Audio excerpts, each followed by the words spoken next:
ನಾವೆಲ್ಲರೂ ಸಹಿತ ನಮ್ಮದೇ ಆದಂತ ಒಂದು ಎಂಜಾಯ್ಮೆಂಟ್ ಮಾಡಿದ್ವಿ. ಆದ್ರೆ ಒಂದು ಅರ್ಧ ಗಂಟೆ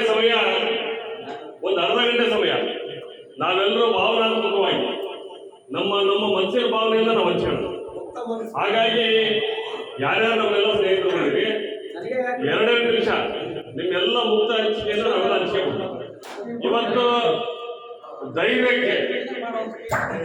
ಧೈರ್ಯಕ್ಕೆ ಮತ್ತೊಂದು ಹೆಸರಂದ್ರೆ ಯಾವುದು?